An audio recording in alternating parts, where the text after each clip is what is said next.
तर काँग्रेसचे प्रदेशाध्यक्ष नाना पटोले शरद पवारांच्या भेटीनंतर माध्यमांना प्रतिक्रिया देण्यासाठी बाहेर आले. कोणत्या विषयावरती चर्चा झाली? आजच्या भेटीचं नक्की कारण काय होतं?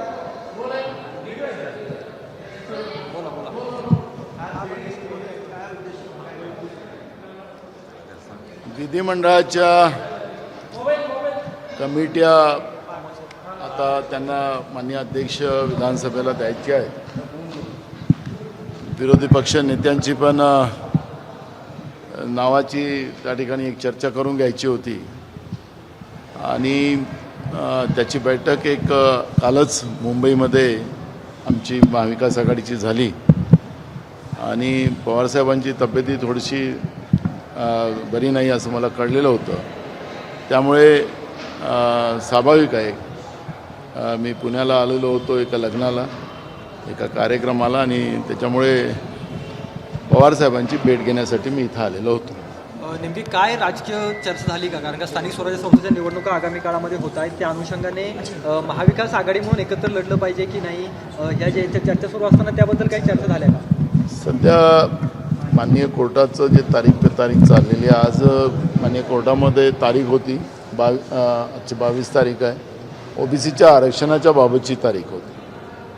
फडणवीस म्हणत होते विरोधी पक्षात असताना की मी 24 तासात आरक्षण आणेल, पण आता 3 वर्ष झाले ते सत्तेत आहेत, पण अजूनपर्यंत ओबीसीच्या आरक्षणाचा मुद्दा क्लिअर झालेला नाही. आता पुन्हा तारीख पुढे गेलेली आहे.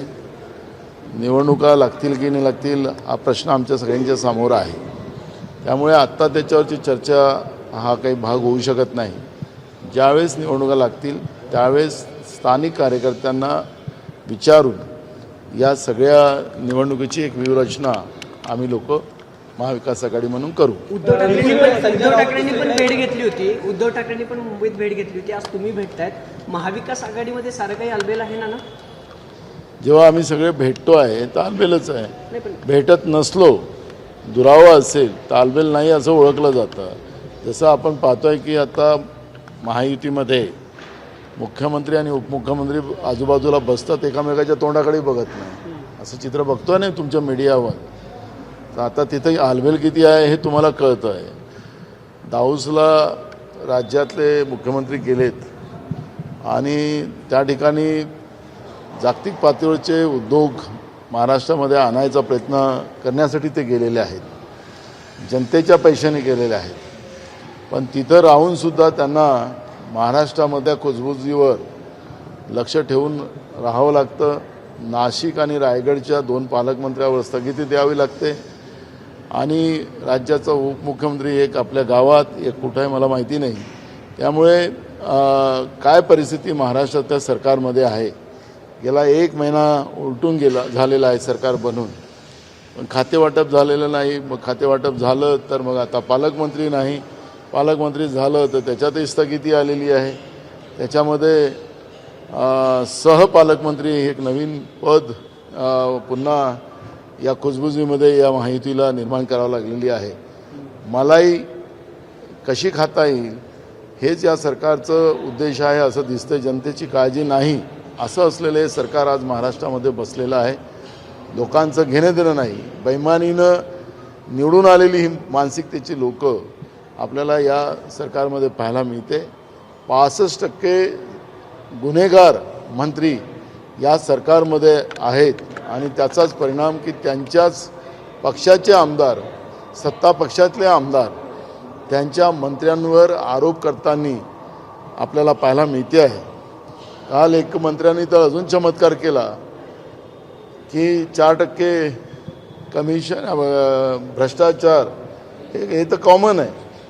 म्हणजे सांगायचं तात्पर्य आहे की भ्रष्टाचारालाही शिक्कामोर्तब राज्यातलं सरकार आता करायला निघालेलं आहे आणि म्हणून त्या मंत्र्यांच्या वक्तव्यावर राज्याचे मुख्यमंत्री आता काय करतात याच्यावर आमचं लक्ष लागलेलं आहे. दिसतंय ना. मी म्हणालो की बैमानीनं डाका टाकून मतावर हे लोक आलेले आहेत. जे या लोकांची मानसिकताच ही आहे की दुसऱ्याचे आमदार विकत घेणं, दुसऱ्याची घरं फोडणं, तर या सरकारची मानसिकता तीच आहे. तर त्याला नाविन्य काय? ज्यावेळेस ह्या घटना होतील त्यावेळेस आपण त्याचं उत्तर देऊ. पण आज महाराष्ट्र वाऱ्यावर सोडून मलाई आणि लूटपाट करणारे हे सरकार महाराष्ट्रात बसलेलं आहे. शेतकरी मोठ्या प्रमाणात आत्महत्या करतात. शेतकऱ्यांच्या पिकाच्या शेतीच्या मालाला भाव मिळाला नाही.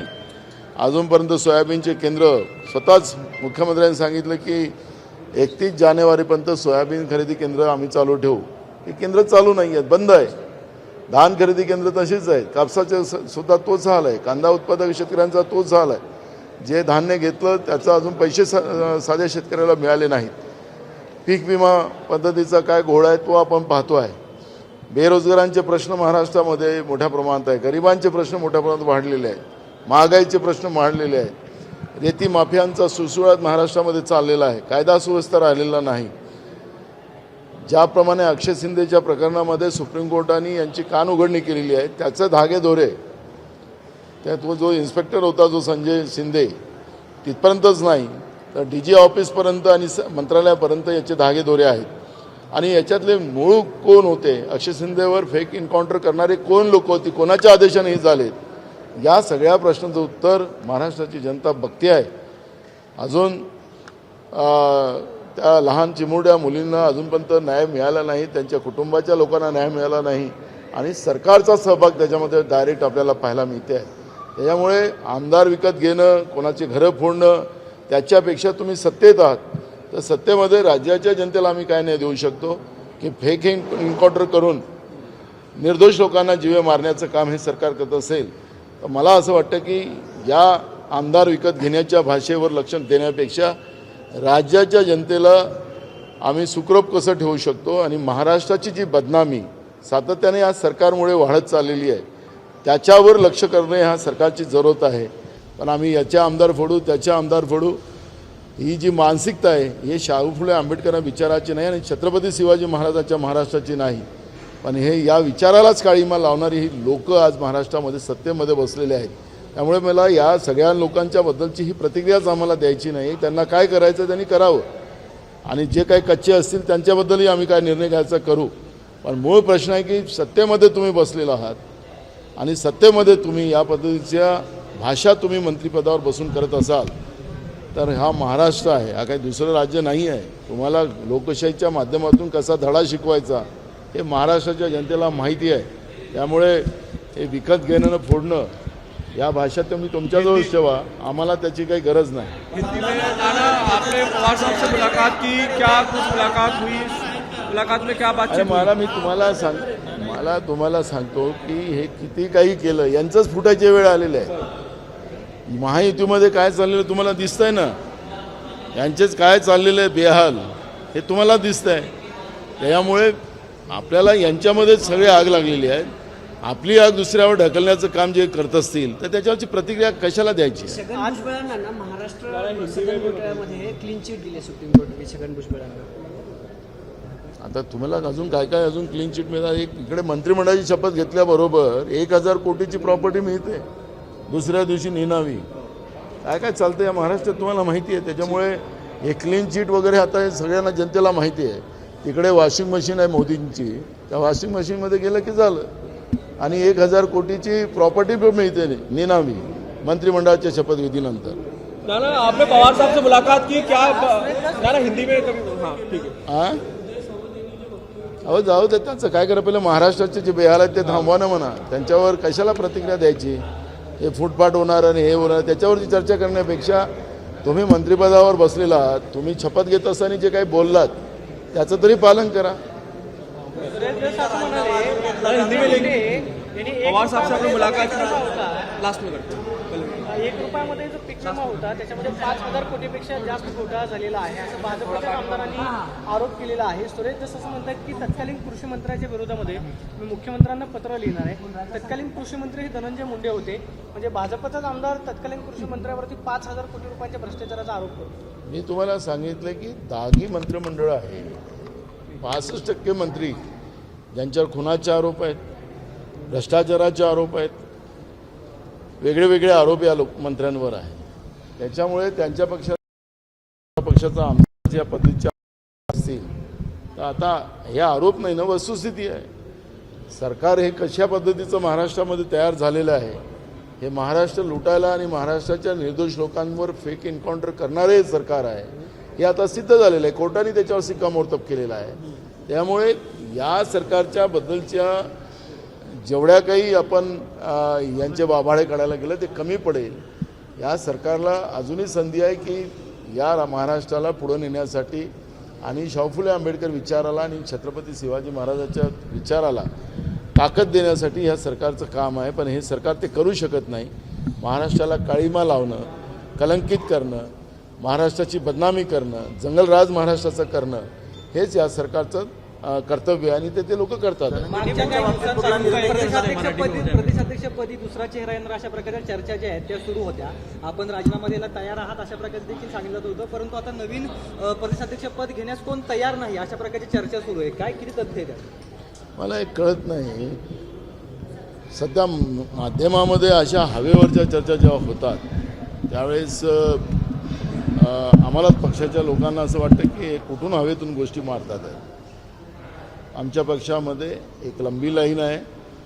आम्ही आता पक्षामध्ये आमच्या हायकमांडनी सांगितले की एक मोठे फेरबदल राज्य आणि केंद्र पातळीवर करण्याचा निर्णय केलेला आहे.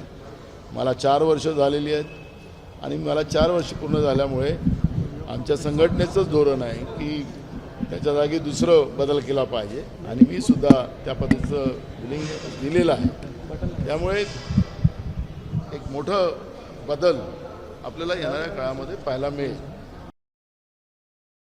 घेण्याचे अधिकार हायकोर्ट आहेत ते तातडीनं घेतले.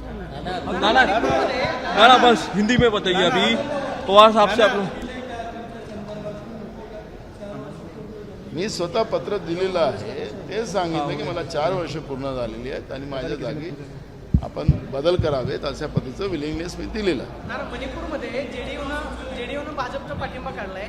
मात्र जेडीयूच्या 5 आमदारांनी आधीच भाजपला समर्थन दिलंय.